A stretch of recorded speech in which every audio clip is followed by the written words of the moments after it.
CBI ने आबकारी घोटाले मामले में दिल्ली की राउज एवेन्यू कोर्ट में शुक्रवार को चार्जशीट दाखिल की। ये चार्जशीट 7 आरोपियों के खिलाफ दाखिल की गई है।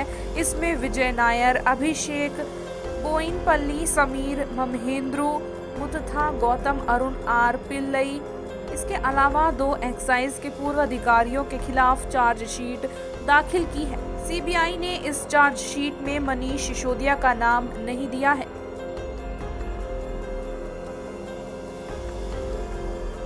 चार्जशीट में नाम नहीं जाने पर उप मुख्यमंत्री मनीष सिसोदिया ने कहा कि कुछ समय पहले बीजेपी मनमोहक कहानियां लेकर आई थी कि दिल्ली में बहुत बड़ा घोटाला हो गया। कभी कहती थी 10,000 करोड़ का, कभी तो 500 करोड़ का बताती थी। उन्होंने उनके घर पर रेड डलवाई, सीबीआई का छापा डलवाया। सिसोदिया ने कहा कि उन्होंने पहले भी कहा था कि दिल्ली में इस तरह का कोई घोटाला हुआ ही नहीं है। आखिरकार सीबीआई की चार्जशीट से ये पता चला कि मनीष सिसोदिया को तो यूं ही बदनाम किया जा रहा था। सिसोदिया ने कहा कि वे बीजेपी से ये कहना चाहते हैं कि आपने लेफ्टिनेंट गवर्नर विजय कुमार सक्सेना और चीफ सेक्रेटरी नरेश कुमार से जो झूठी रिपोर्ट में बनवाई, क्या बीजेपी इन दोनों के खिलाफ कार्रवाई करेगी? साथ ही उन्होंने लेफ्टिनेंट गवर्नर और चीफ सेक्रेटरी के इस्तीफे की भी मांग की है।